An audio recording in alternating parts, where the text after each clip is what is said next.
Hola, me llamo Adam. Are you speaking in Spanish? My name is Joe. How do I say that? Y juntos somos el Maladjusted Misfits. What?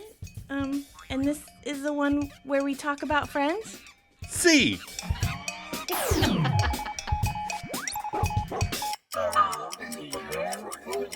Hello. Hello. Thank you for joining us for episode 16. 16? Yes, I know. It's crazy. Oh my god, that is crazy. We have been recording for 16 weeks. Ooh, I know. that's true. Yeah. I didn't think of it that way. We're almost to the end of season 1. I We're know. getting close. That's pretty cool. When I was taking notes for this episode, This is the one where they turn the TV in Spanish. Right. And I accidentally turned the Spanish subtitles on. I was like, wait, what is that? What's happening? It was funny. That is funny. All right, so this week we're doing... The one with 2 parts. Part 1. Very clever name, yes. Yes. And our IMDb plot... Phoebe feels neglected when Joey falls for her twin sister. Chandler struggles to fire an attractive coworker, and Ross attends Lamaze classes with Carol and Susan. I think she's more than a coworker. But... Oh. All right. Our episode director this week was Michael Lembeck. He directed 24 episodes of Friends. Ooh. He directed episodes of the new One Day at a Time TV show. Mm-hmm. Episodes of Two Guys, a Girl, and a Pizza Place. Mm-hmm. And episodes of Murphy Brown. You remember Murphy Brown? I do remember Murphy Yeah. Brown. There was some vice presidential scuttlebutt around her. Right? But I remember watching it, too. Yes. We should, when the directors have so many Yeah. episodes, we should look and see what seasons those span. Oh, that's a good idea. Yeah. Because, I know Burroughs Yeah. does a lot of I don't think he goes very far into No, he only does 15 episodes, and he's Right. done quite a few so far. Yes. So, okay. All right, our episode writers were the creators, David Crane and Marta Kaufman. Ooh. So I looked up some trivia on them, and when David and Marta lived in New York, they had a group of 6 friends. And we were each other's best friends. We hung out all the time. We were like family, Kaufman told. So later, when we were thinking of shows that could have an ensemble cast, it occurred to us to look back, and that was the birth of the idea for Friends. That time in your life when your friends are your family. Right. That's so sweet. Yeah. Yeah. We had that time. Yeah, we did. All right. The original air date was... February 23rd, 1995. Yeah. What was going on that week? So that week, Melvin Franklin, American singer from The Temptations, died. Aw. On February 22nd of that year, a 50-year-old stockbroker from Chicago, Steve Fawcett, became the first person to successfully fly a hot air balloon solo across the Pacific Ocean. Whoa. In 1995. Steve also broke the distance record for a balloon with 5,885 miles. Pretty significant. Yes. You ready for some trivia? I am ready. All right. So Ursula Buffet, Phoebe's twin sister, is a waitress on the TV show Mad About You. Right. It started in 1992. So in this crossover episode between the two sitcoms, Fran, Leela Kenzel, and Jamie, Helen Hunt, visit Central Perk and mistake Phoebe for Ursula. Yes, they do. Yes. The TV show playing when Monica has the manual and is trying to fix the Spanish setting is an episode of the Patty Duke Show from 1963. I remember the Patty Duke Show. Yeah. We would watch that on Nickelodeon. Which was themed around Patty Duke playing identical cousins, which is weird. Patty and Kathy Lane. They weren't sisters, they were cousins. Yeah. And this is similar to Lisa Kudrow playing both Phoebe and Ursula Buffet. Yes. And then this floored me. Okay. Nina Bookbinder okay? Okay. Who plays Chandler's coworker. Yes. Is played by Jennifer Grant, the daughter of 30s movie star Cary Grant and Diane Cannon. Wow. Isn't that crazy? That is crazy. I had no idea. Baby like in his 80s. Damn. And then Lisa Kudrow received her first Emmy nomination for this episode. Okay, wait a minute. What? I have a trivia question for you. Okay. So you said before that she received her first Emmy nomination for the episode with David. Oh, yeah. Somebody's got their trivia wrong on the trivia page. Because I remember discussing that I thought it was weird that you get an Emmy nomination for an episode. Right. So maybe they cite specific episodes. Right. When they're giving the nomination. Maybe. I don't know. That'll give you something to look up for next week. All right, I'll do that. So, Adam, what are your episode reactions for this week? Okay, so we got 3 storylines. We got twins, like an office romance, and Lamaze classes. And to be honest, I didn't connect with any of them. Really? Yeah, it's not like it's an episode that bothers me. Mm-hmm. I mean, there's some aspects that bother me. And there's always funny stuff. It's not like the one where like Nana died twice, where Chandler being gay was constantly brought up. Right. But I think it is like that one in which the writers are trying to do too much. Okay. There's too much going on. Yeah, they're overreached a little bit. Mm-hmm. I feel like the scenes don't have a chance to breathe. They're too busy going on to the next thing. Yeah. Oh, yeah. There's a lot of scenes moving very quickly. And I think it helps to have the context of they released parts 1 and 2 on the same night at the same time. Okay. You know? So they're meant to be Watched viewed together. as one episode. So why'd they split them? Who knows? I mean, probably for syndication, honestly. But I think that the part 2 was the stronger part. Yeah, because we kept doing our notes and going, oh, wait, that doesn't happen till part 2. Right. So, yeah. So I think that, funny things happen. And, as we go through it, I'll kind of talk about things, more specifically. But I don't know. It's not my favorite. Okay. But again, part 2 is way stronger, I think. And maybe that's why I really like it, because I think we watched them back to back, so we know the whole story, and so that's what I kept thinking of. But I liked it. I gave it a solid B. The multiple storylines are fast moving, as you said. Mm-hmm. I do like the confusing Ursula stuff and the Mad About You crossover. So I like when, and we'll talk about it, but I like when Joey and Chandler think it's Phoebe, not when the Mad About You characters think she's Ursula. Right. Yeah. So. Yeah. And that's kind of what it is. I mean, there's 3 separate Lamaze classes in the 21 minutes, I think if they would have just focused on one, it would have worked better. Yeah. All right. My favorite line of this episode is Chandler's. When they're all sitting at the table and they're uncomfortable between the Joey and Phoebe confrontation. Mm-hmm. And he goes, "Knit, good woman, knit, knit." That is pretty funny. I like it. I like when people acknowledge the uncomfortableness in a room. Right. My favorite is, "Hi, is that your nostril? Mind if we push a pot roast through it?" I didn't deliver it exactly like Carol. No, not at all. Because I think it's funny by itself as a line. It is really funny. So my favorite moment, I gotta go with the whole knitting scene. I just, and physical comedy's not my favorite. We've already discussed that. But I do like the physical comedy of this scene when Mr. Heckles knocks on the door and Monica jumps up and then has to drag Chandler and Rachel with her. I just think it's funny. Right. My favorite moment, I forgot to put one, so I'm just going to pull one out of my ass. Okay.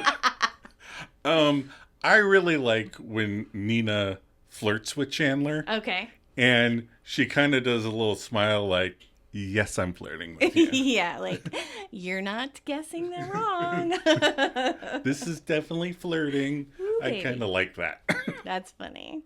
So favorite outfit, I love Chandler's outfit in the cold open and then in the first scene. Mm-hmm. I like the shirt on him. It's not 3 sizes too big, and I think he looks handsome, and I teared up a little bit writing that. Oh, poor Joe. You okay? Yeah. All right, I'll just move on to mine. Okay. So I had a few, there's always sweater jean combos on Yeah. Aniston or Cox that look, perfectly fine. Right. But I always try to find a specific look. Yeah. And I'm going to go with Susan's 90s version of an Annie Hall suit. Oh, yeah. During the one- Lamaze class. Yeah. Yeah. That was pretty cute. I mean, if I were a lesbian, my weenus would be all out of whack.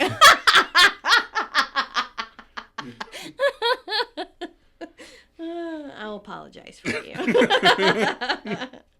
All right. So, themes and things explored in this episode. Twins and their relationships. Yes, lots of twin stuff. Dipping your pen in company ink. Adam does not like that saying. No, I don't. We'll talk about it. Weenuses and anuses. Crossover with other TV shows. Yep.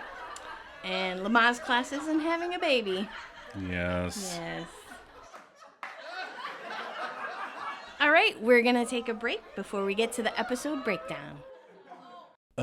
She's still here. Yes, she is. Didn't I memo you on this? See, after I let her go, I got a call from her psychiatrist, Dr. Flann, and then Dr. Flannan, Dr. Flynn. And he informed me that she took the news rather badly. In fact, he mentioned the word frenzy. You're kidding. She seems so... Oh, no. Nina, she's woo, woo, woo, woo, woo. In fact, if you asked her right now, she would have no recollection of being fired at all. None at all. That's unbelievable. And yet believable.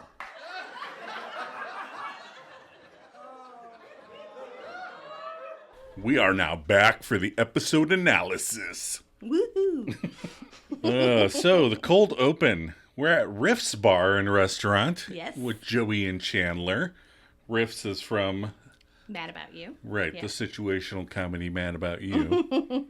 Which I don't know why I never really watched it. Yeah, I which don't I know. like Helen Hunt and Paul Reiser, so I don't know. Because we're rewatching Stranger Things, and every time I see him on screen, I'm like, I love Paul Reiser. Right. His casting in Stranger Things is awesome. 'Cause Yes. They use the aliens angle Yes, very well. to make you not trust him. Anyway, back to this show. Chandler's complaining that they have been waiting a half an hour, and if it were a cartoon, Joey would look like a ham right now. So, unless that restaurant was packed, and I mean packed, and it doesn't look packed, No. there is no way we would have waited 30 minutes for our order to be taken. No. But like Rachel, Ursula is a horrible waitress, so Yes. people have to wait. We've had to wait. Yes, we've waited, but I don't know if I'd wait a half hour. Well, yeah, one time we waited for the check after Yeah. we finished eating Yeah. for about a half an hour. Yep. Just waiting for the And waiter we to... asked several people, hey, we're waiting for our check. So it's not like we were, didn't say anything. Yeah. And then we were like, fuck it, we're leaving. Dine and dash. Only time, I swear. And I feel really bad because that restaurant's now out of business. Well, it's out of business because people never came around to get the checks. Anyway, so Joey flags the waitress and is like, hello, miss. And Chandler's like, oh, it's Phoebe. Which he doesn't say to her, which Yeah. would have helped the rest of the conversation. Right, exactly. And they greet her excitedly, and there's a pause after everyone says hi, and Ursula says, okay, will that be all? And they still think it's Phoebe, so they ask her what she's doing here, and she explains that she was over there, then they called her over here. And Joey's like, why is she working here? And she says, because it's close to where I live, and the aprons are really cute. And Chandler asks if they can start over, and Ursula says, I'll be over there. I do because it cuts away, but they're like, no. All right. And I like the confusion because Yeah. Phoebe is quirky and Yes. fun and Yeah. weird. And So apparently this waitress, Ursula, on Mad About You, which now we have to watch a couple episodes. which I can't find it anywhere. Oh, no. Anyway, I guess she's super flighty. So Yes. it kind of, like, they have that thing about them. They're both pretty flighty and quirky and weird. So. Right. All right, so then we go to Central Perk. Ross, Rachel, Phoebe, and Monica are there. Mm-hmm. But actually, we open on the snowplows on a busy New York street, and then we fade into Central Perk. They were establishing it was winter. Yes. All right, so Ross is explaining that his monkey is out of control. And he keeps erasing the messages on his machine, supposedly by accident. Right. So, who you missing a call from? Monica or your mom? Or your mom or Monica? Ooh. Joe's starting off the episode feisty. I also think that Ross is funny because he projects things onto Marcel. Right. Like, he does. supposedly, Right. and you always make fun of me because I always say, Cooper doesn't love me. Right. Cooper's our dog. Yeah. And I say, he's indifferent. He doesn't give me as many kisses as you. But Adam says, he follows you everywhere you go. He loves you. He does indeed. He does indeed. In fact, we often have trouble keeping him out of the office while we're recording. Yes. He finds a way up here. He does. Scratches on the door. All right. So Rachel assures him that she's done that. She's erased messages before. Again, just to reiterate. Yeah. So in Ross's mind, Marcel is purposely deleting his messages. Yeah. That's what he thinks. Okay, I just want to make sure that's clear with everybody.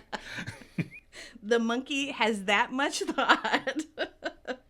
All right. And then then Ross explains that he gets the paper before him, Marcel does, and then pees on the crossword puzzle. So he opens the door and gets a paper and pees on it, or it's just laying around and he pees on it? Because Right. Ross probably has a bedroom filled with soiled newspapers. Oh, which is why Julie says his bedroom still smells. Yes. But Rachel assures him she's never done that. Let's hope not. So Chandler and Joey peep in the coffee house window, comparing Phoebe to Ursula. And Joey says he sees a difference. Despite them being twins, Phoebe is Phoebe, but Ursula is hot. Right. I've known a few sets of twins. Okay. Identical twins. And one set really tried to be matchy-matchy, and they were older women. So it was kind of... from your church. Yes. Yes, I remember them. Yeah. But they always said something about their facial features or something always made them look different. You know, you could... Like, I knew which one I was talking to. Sure, yeah. And, like, there was one set of twins I knew who... They both had freckles all over their face, and their freckles were in different patterns. So it was like they looked the same, but you knew who you were talking to. So yeah, that's funny. I don't the whole you couldn't tell them apart thing. Right. I never. Well, it's funny because later Phoebe fixes her hair like Ursula. Yeah. So that Joey thinks it's her. So I mean, there but are she differences. leaves all her rings on, which is fun.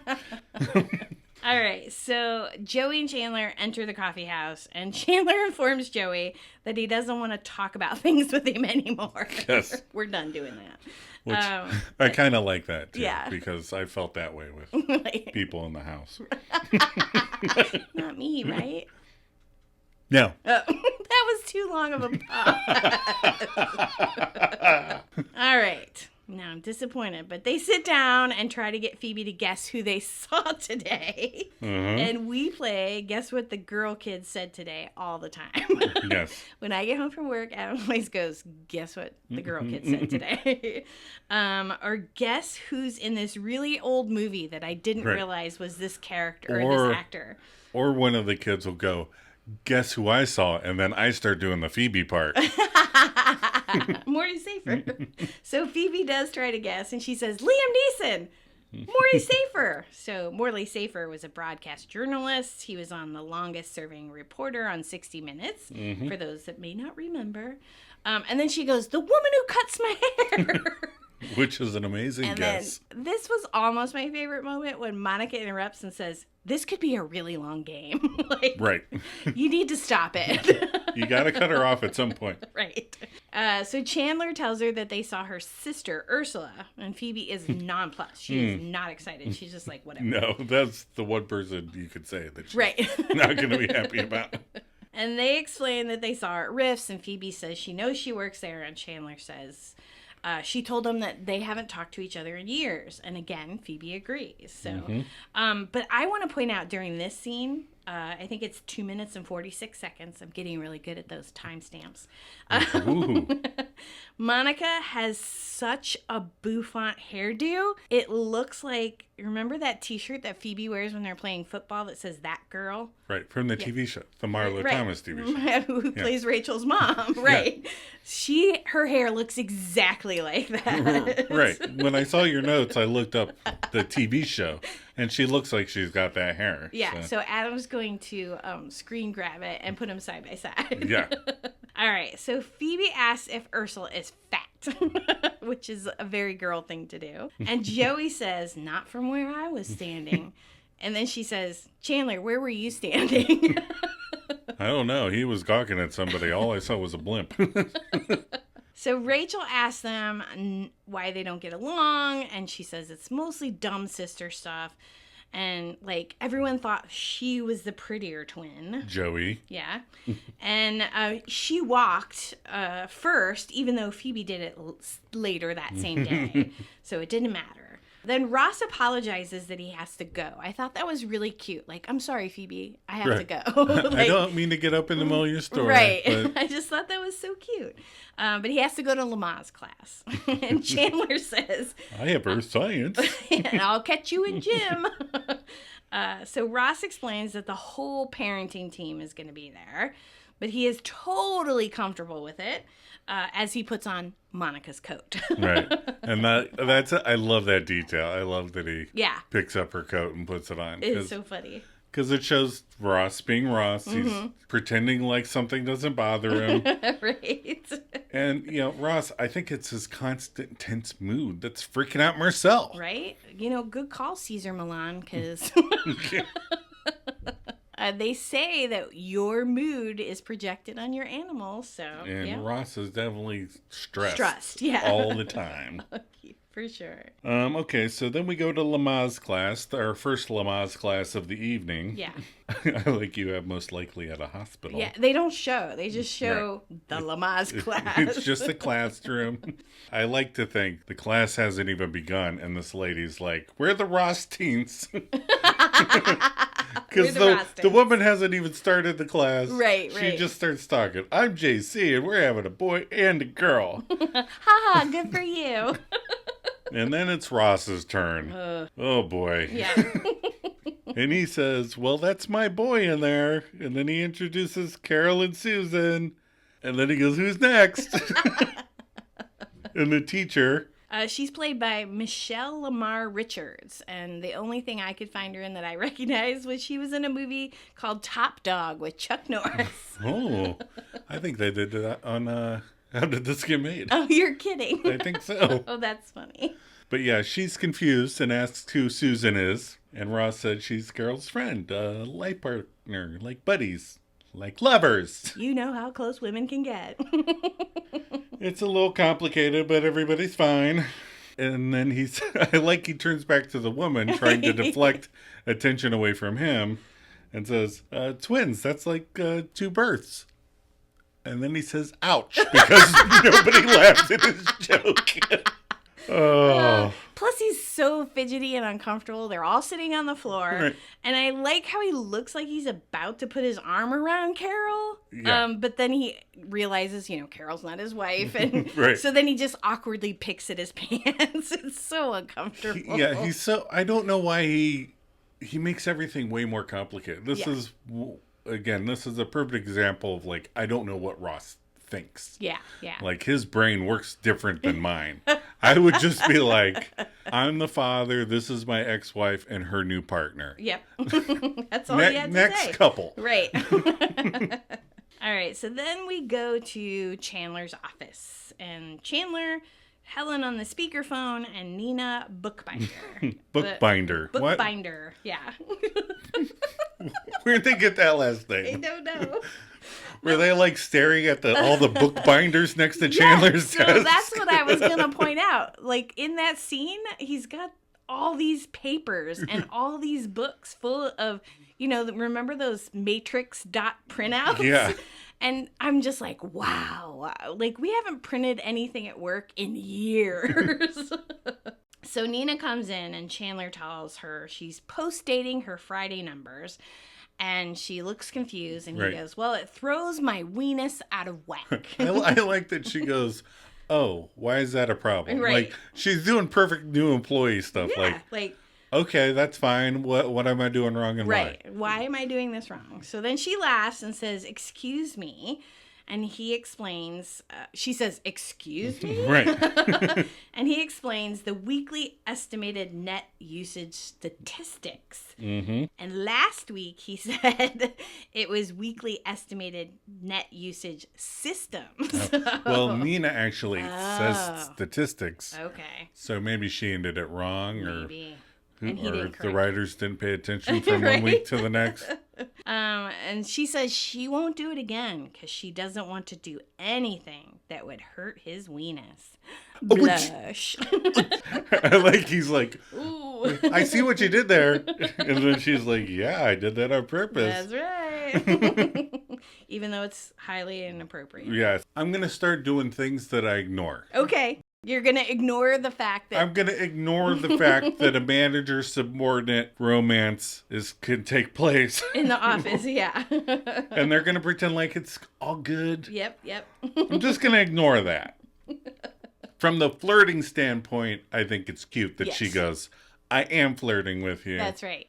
Pay attention. It's cute. We're moving on. So then we cut to Monica's apartment. Monica, Chandler, Ross, Phoebe, and Rachel.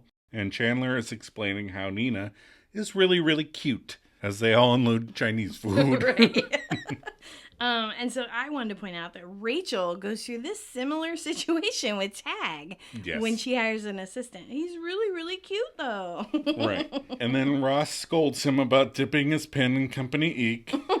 Okay, Professor McNail's students.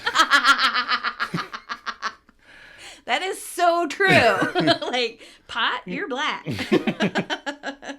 Plus, I don't like the idea of referring to humans as company ink. Yeah. I don't like really that. Gross. Okay. Like I said, I understand, sexism in the workplace has been a problem forever. Right. And people will leverage their position over somebody to get, dates and things like that. And that's all bad. Yeah.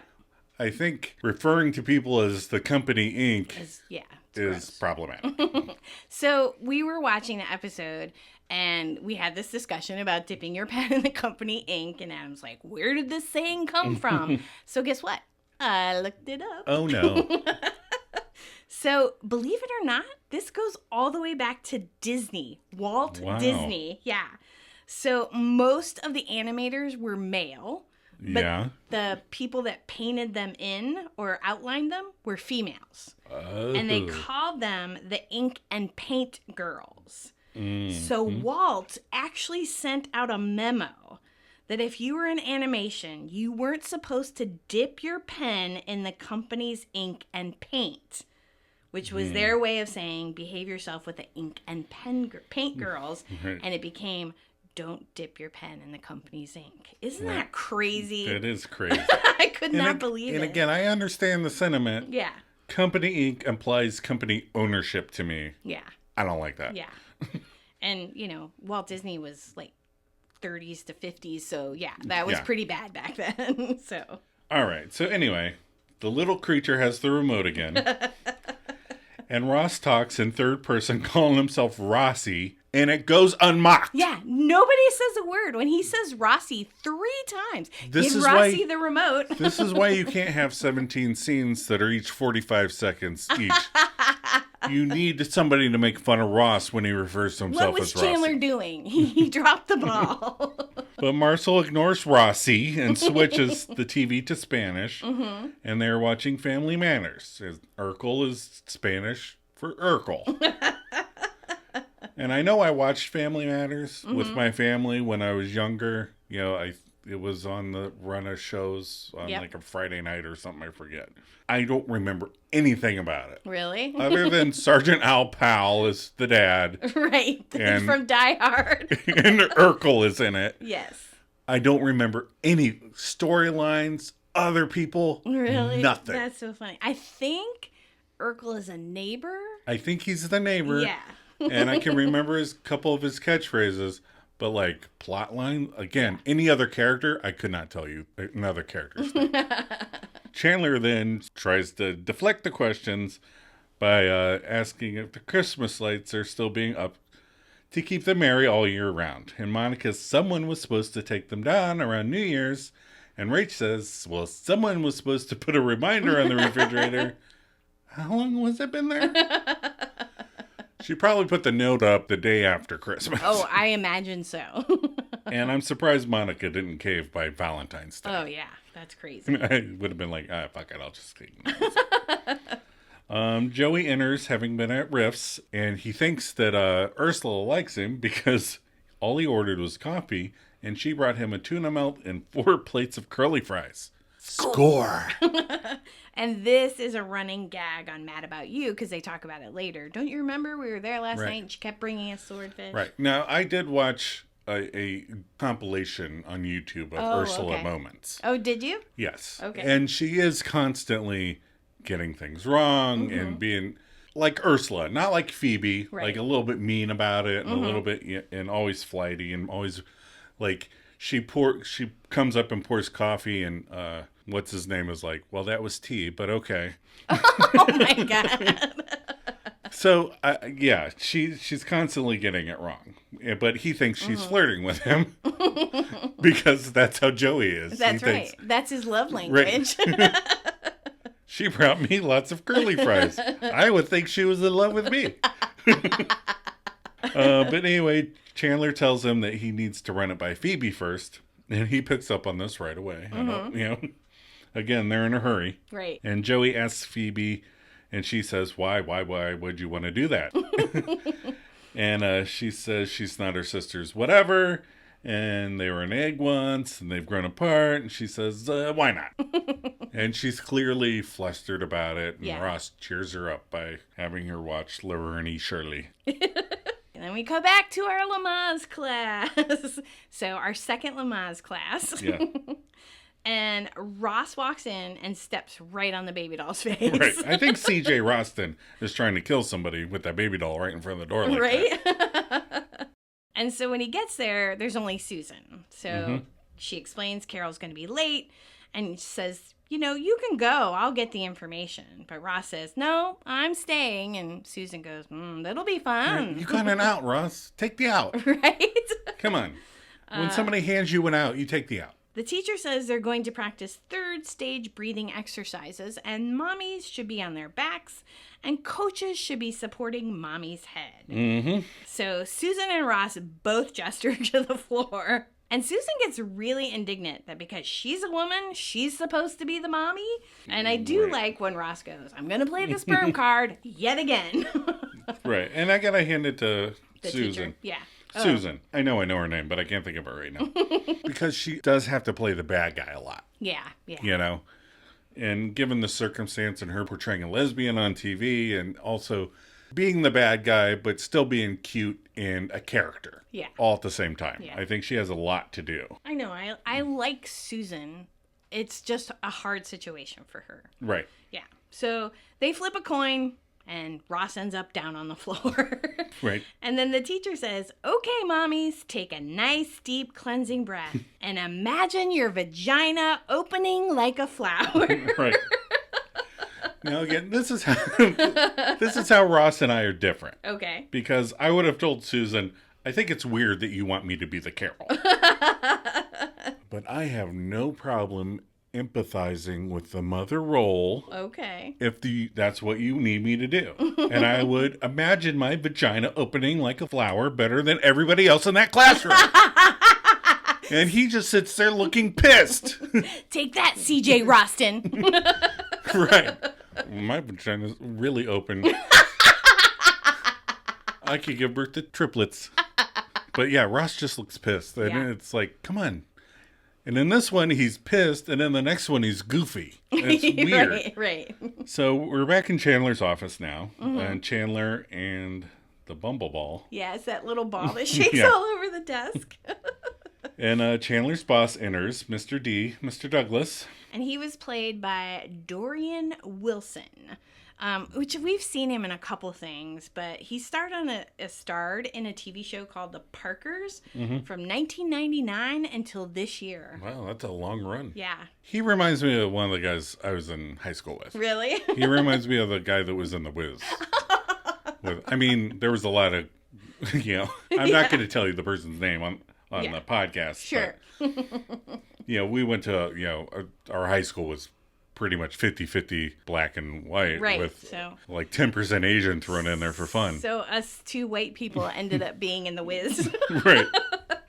He reminds me of one of my friends from high school. That's funny. He said things could get better. The annual net usage statistics are in. And I'm surprised nobody laughs when he says that because... As soon as he said it, I knew where the joke was going. I didn't need him to say, I haven't seen an anus this bad since the 1970s. He tells Chandler that they've been laying off people in every department. And Chandler, I like when Chandler apologizes for being late. Yeah. And he's like, I slept in funny and my hair was very... He's like, not you. But then he kind of looks at Chandler and says, have you ever had to fire anyone? So I assume they do the last in, first out, because the very next scene, Nina comes in and she seems new. So, right. She was post-dating her numbers. Yep. And she was asking how to do things better. So she's the newest person and she's the one that's going to get fired. And she's sitting in the chair and Chandler does his breakup dance routine. Yes. Nina. He doesn't go, Hey, Nina. Hey, Nina. That would be funny. Yeah. And then he's crying Nina, and she asks if he's okay while touching his leg. And he says, don't hate me. Would you like to have dinner for some time? Okay, I'm still ignoring the manager's subordinate roles. Got it. But I would be thinking problem solved, Right. I have to fire her. It's not my fault I have to fire her. Yeah. The onus of that isn't even on me. I'd be like, sorry, we have to let you go. It's not my fault, but can I call you sometime? I mean... Right, easy peasy. So I'll talk about it later, but Chandler has a problem. Yeah, he does have a problem. All right. He's got many problems, like everybody on the show. Right. All right, so then we cut to Central Park. So Rachel and Phoebe are standing at Central Park's bar, and Rach asks Phoebe what she wants for her birthday. And Phoebe says, well, I wish my mom could be here to celebrate it with me. And then Rachel says, how about something from Crabtree and Evelyn? So, about something I can buy. Right. So I don't know if you remember when we worked at this gift shop and there was a store there called the Honey Hut. Do you remember that? Mm-hmm. And we sold Crabtree and Evelyn products at the store. Oh. But I looked up Crabtree and Evelyn because I wanted to see if it was still around. And the brand started in the early 70s. Okay. They filed for bankruptcy in 2018, but they relaunched their store in 2019 as an online-only retailer. Ooh. But then in early 2022, websites had stopped all sales. So they went out of business. So. Oh. I just thought it was funny that Phoebe asked for bath salts, which I believe are hard drugs that the kids are taking these days. All right, so then in walks Mad About You characters Fran and Jamie, played by Leela Kenzel and Helen Hunt, respectively. Yes. And they see Phoebe and are confused, like Joey and Chandler. Right. But now Phoebe versus Ursula. Right. So Helen Hunt's Jamie says this could be a sign that God is telling them to eat at home. Right. Because apparently they eat at Riff's almost every night. But anyway, they talk to Phoebe, and they go, hi, it's us. And she goes, right, it's me. And they go, so you're here too. And she goes, as much as you are. Right. And they tell her that they know what they want. And she says, oh, good. And they tell her their order. And she says, good choice. Yes. And goes and sits down. And they say, oh, yeah, it's definitely her. Right. Now, I feel like people nowadays watching Friends are going to be like, they're going to recognize Helen Hunt and know something else going on. Right. But I never watched Mad About You. Right. So I think it's weird that these two women come in and all I know is Ursula is a waitress at a different restaurant. Yeah. And they just assume, because they see this waitress that they know, that she's a waitress here too. Across town. Yeah, at this other place, she's a waitress. This is ridiculous, yes? Why would they think that she's a waitress here? She's not wearing an apron. Nope. Does not have a name tag on. Nope. Carrying one cup of coffee and sits. I get it I get it that they're making a joke. Right. Mad about you joke, but you have to explain it so that it makes sense 30 years later. Because I'm just like, who are these women who just think that, like if I saw the girl who's a barista down the block at Wendy's, I wouldn't be like, hey. Can I have a cheeseburger? Give me a cheeseburger while you're here. That's fucking rude. All right, so we're at Monica's and Rachel's apartment again. Chandler, Rachel, and Monica, and Phoebe's over on the couch. Okay. The three are all at the table, and Monica is knitting, and Rachel is holding a ball of yarn and unrolling it, and Chandler is acting like the loom. Did we ever see Monica knit again? Like, I don't see her knit. I remember when Phoebe tries to crochet something. Right.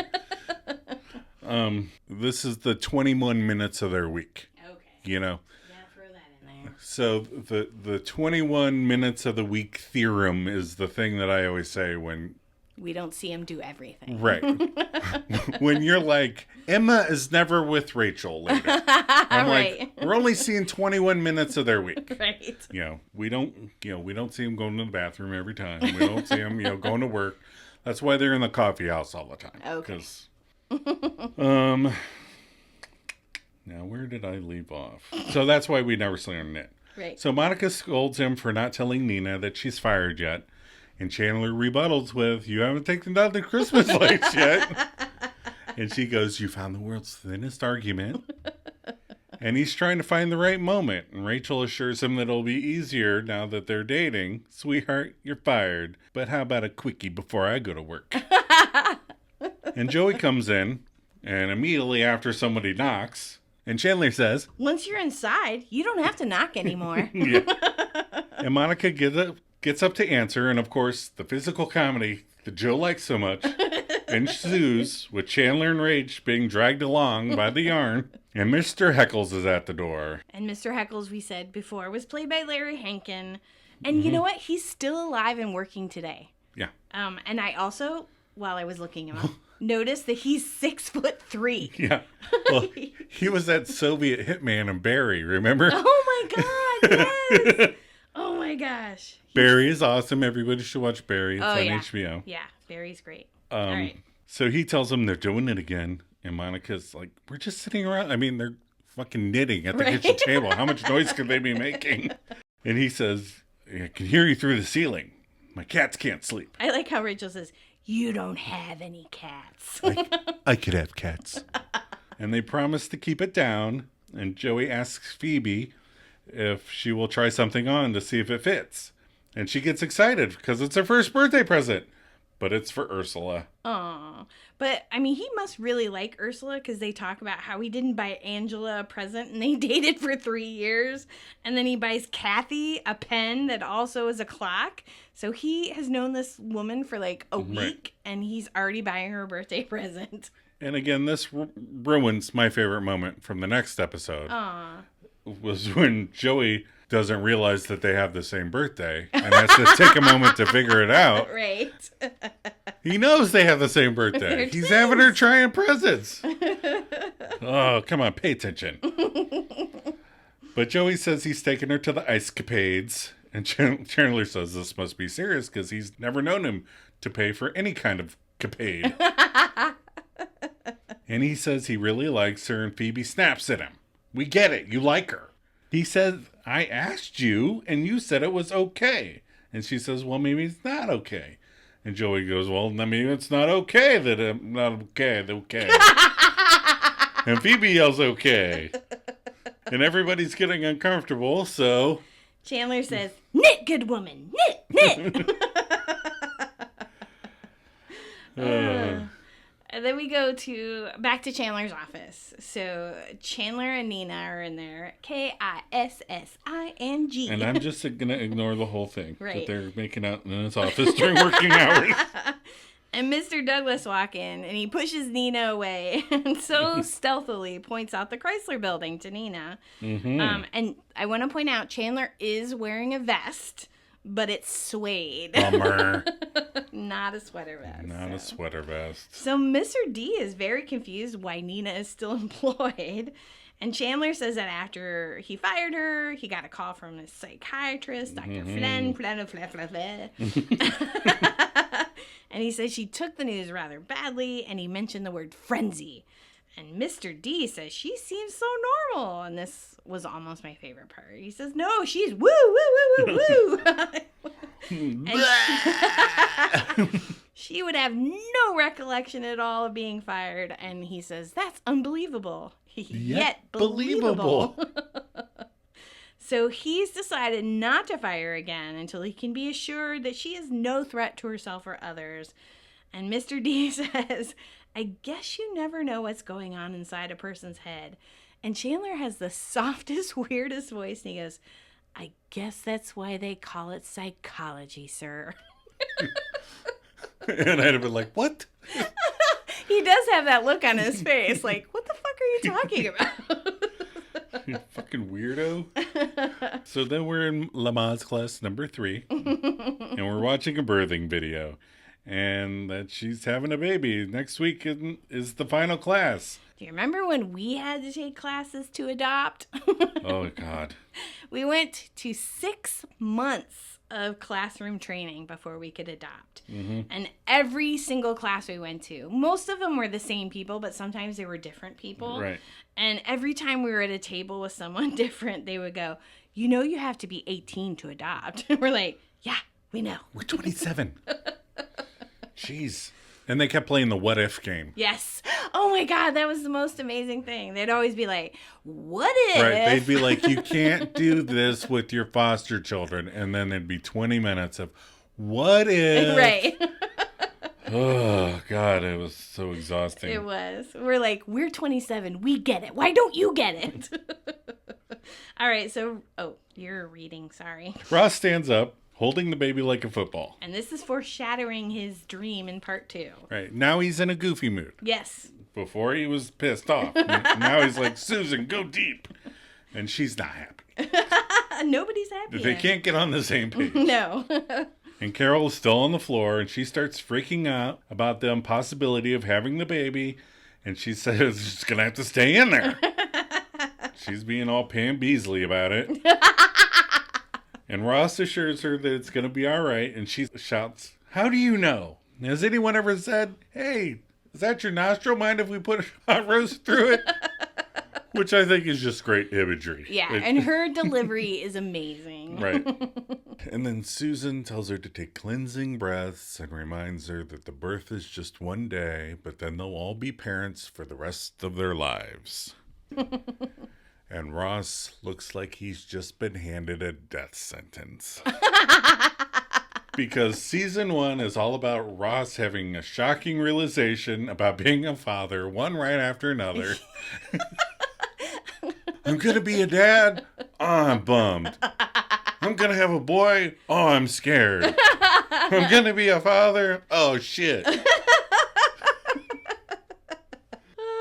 So then we immediately cut to Central Perk, and all 6 friends are there because Ross is realizing he's going to be a father. And everyone's like, you're just now realizing that? But he said he knew he was having a baby, but he didn't realize the baby was having him. So Rachel assures him, you're going to be a great dad, Ross. But Ross is like, Marcel won't even stop eating the bath mat. How am I going to raise a kid? And I like that Chandler's like, scientists say the monkeys and babies are actually different. I'm going to say some days they're actually different. So Joey gets up to leave, and I love this. She goes, where are you going? And he says, out with. It would be annoying to have somebody give you a 3rd degree. Right? You're my friend. You're not my mom. I think it's weird that he's had this friend for a year. Right. That he's paid no attention to. And then somebody that looks just like her shows up, and he's like, I have to go on a date with her. It is a little weird. It is weird. But it's also none of her business. And he says, yes. And then she asks if they, yet. And Joey says, not that it's really any of your business, but no, they haven't. And then he goes to leave, but he comes back and confirms that she's talking about sex. You're talking about sex, right? Oh, boy. He's so funny. So then we're back to Chandler's office Yep. with Chandler and Nina. And Nina comes in and she asks Chandler why people are avoiding her and giving her strange looks. And Chandler says maybe they're just jealous of them. And she says maybe, but that doesn't explain why they keep taking away my scissors. And well, maybe it's because you're getting a big raise. And Nina's like, I am. But that doesn't explain why people are taking away her scissors, does it? No, not in any way whatsoever. Okay. Nothing he's been doing is helping the situation. Chandler says, sure, why not? Or they hug. And she says that he's amazing. And then Chandler calls Helen on the intercom to make sure her raise is put through. And then Helen ruins the charade by saying, does this mean you still want me to send her psychological profile to personnel? And Nina's confused. And Chandler says, Helen drinks. Will you marry me? Wow, he goes way out of his way to not tell the painful truth, doesn't he? Yes, he does. Anything and everything to not tell what he has to tell. And if she would have said yes, there would have been a Chandler-shaped hole in that door. Can you imagine? All right, so then we go to Monica's apartment. So Chandler, Ross, Rachel, Phoebe, and Monica are there. And Chandler says he told her everything. And she took it pretty well, except for the stapler thing. Right. And he holds up his wrapped, injured hand and gives them the advice if they're ever in a similar situation, never leave your hand on a desk. And then he mimics the stapler, slamming down on his hand. Which I get it. I mean, Right, yeah. It's again, if so he would have weird. just fired her right away. Right. Like, it's not my fault, but I'd still like to see you.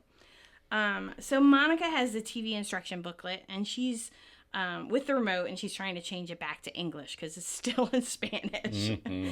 And they are watching the Patty Duke show, and Phoebe asks Monica to make them go away because she cannot watch this. Oh, because of the twins. Yes, because they're twins.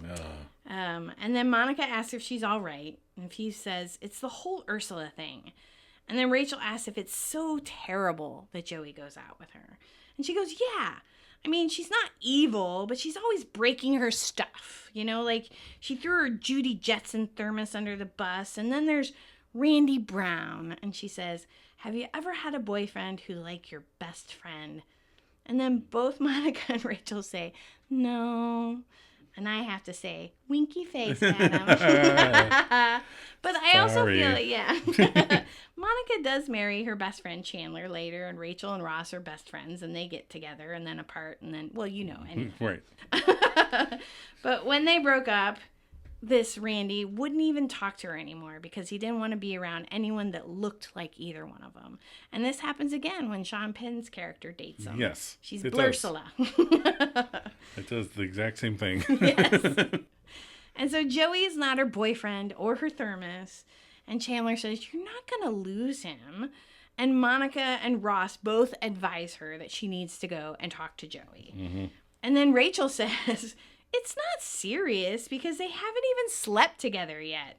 And then the audience got a big laugh. Right. I was just like, what did I miss? Was that a joke? I think they laughed because this is kind of a bummer. Yeah. You know, I think this is the longest it's just been a bummer when they haven't made it funny. Yeah, okay. And again, I think it makes more sense when you know both parts were aired together. Right. Yeah. That it's like the middle of the episode and it's this is the lowest point. So Phoebe agrees and then pauses and they all motion that she should go right now. And she's like, okay. So Phoebe gets up, knocks on Joey's door, and Ursula answers in Joey's flannel shirt. May we help you? But what the hell is this banjo music that's playing while they're standing in the hallway? Is this like the Ursula and Joey theme music? Oh, I don't know what it is. It's so weird. It's that, I know, early 90s, lethal weapony, Yes. guitar strumming that they think goes with everything. And it doesn't. So right after she opens the door, it says, "To be continued." And the stinger is Monica and Rachel's balcony, and Rachel's finally taking down the Christmas lights. I say leave them up. Who cares? When we had Christmas lights in our living room all around the perimeter of our ceiling all year long when we were in our 20s. Right, like, because it was dim. Who the fuck cares? Right.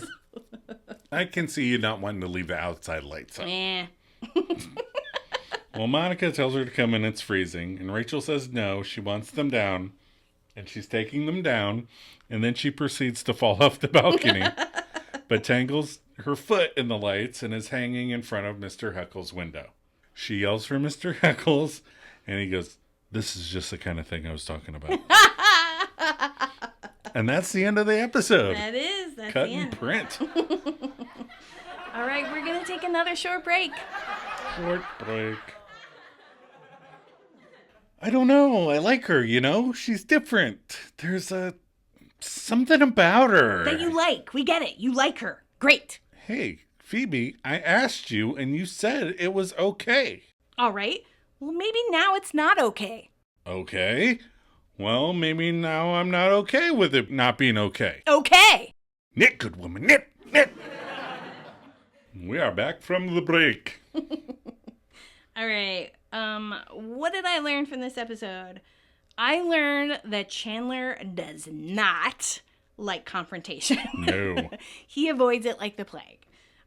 Ross struggles with the parent thing, and it continues because remember he talks about the breast milk, and then he struggles with the Barbie doll. It's just an ongoing. He struggles as a parent. Right. Okay, what did I learn? I learned that Chandler tends to self-sabotage. I think that when things are working out, he overthinks and gets in his own way. I think that Phoebe just trusts Ursula in a way that I'm not sure we got the whole story. I think there's a lot more going on there. I'd kind of like to know what happened between them when they were younger. I mean, there's a lot of trauma in their lives. I think something might have happened. More substantial might have happened between them.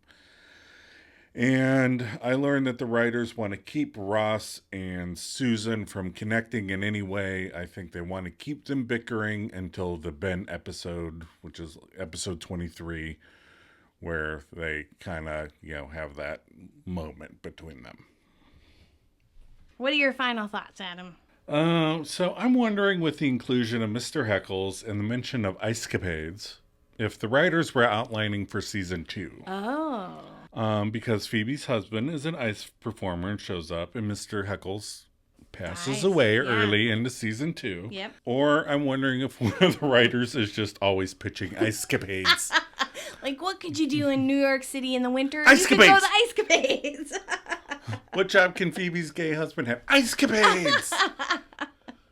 I like this episode. I know it's cut in two, but I like it all together. But I do like the multiple stories, and I think Monica is knitting a blanket for Ben. That's what I think she's knitting. No, that's a cute take. All right, sweater vest tracker this episode. 0. I know. We had 15 when we started. We had none this episode. We're stuck at 15. And it's part tomorrow. Tomorrow. Next week's going to be part 17. I know. We'll have to wear 2 sweater vests. I think he does. Oh. All right. Next week, the episode is the one with 2 parts. Part 2. So next week, we have Olivia from Sesame Street. Elliot Gould returns. The great Noah Wiley. And some other guy whose name I don't remember. Hey, it's George Clooney.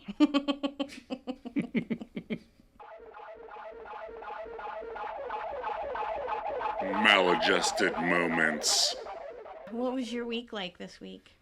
My week was pretty good. We got a lot of house stuff back to where it belongs. Yes. After the long renovations. Yep. Things are starting to look back to normal. Yes, they are. Yeah. We're still watching Stranger Things. Still watching Stranger Things. I watched the new Teenage Mutant Ninja Turtles today. Did you? Yes. I've been wanting to see that again since the theater. It was fun.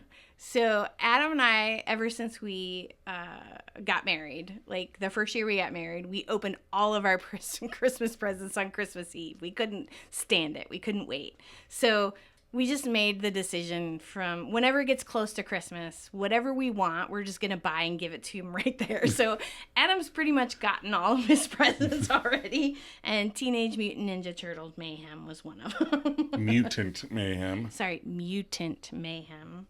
And then you mentioned How Did This Get Made, which is another podcast that we both listen to. Mm-hmm. It is hysterical if you guys haven't listened to it. And it's been for 10 years. Yes.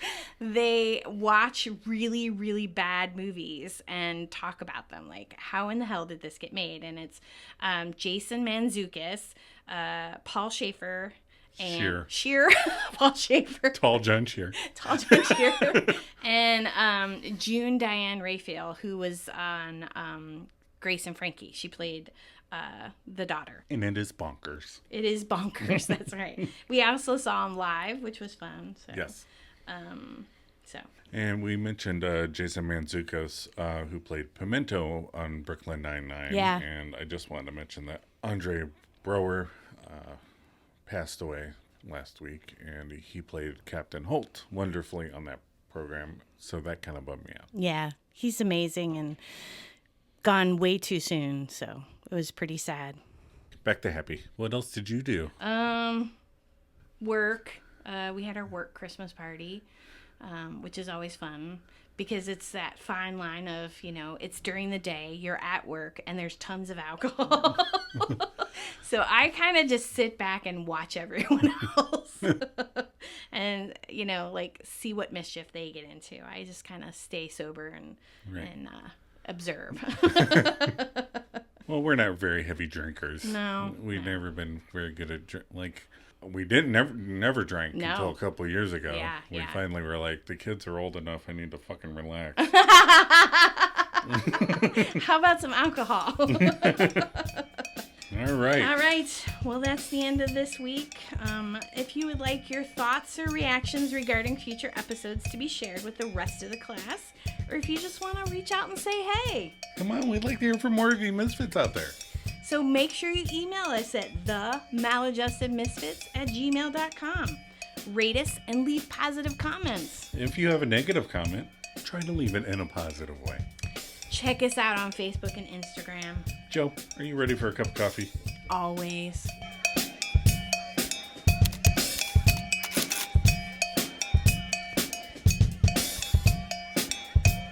I guess that's why they call it psychology, sir.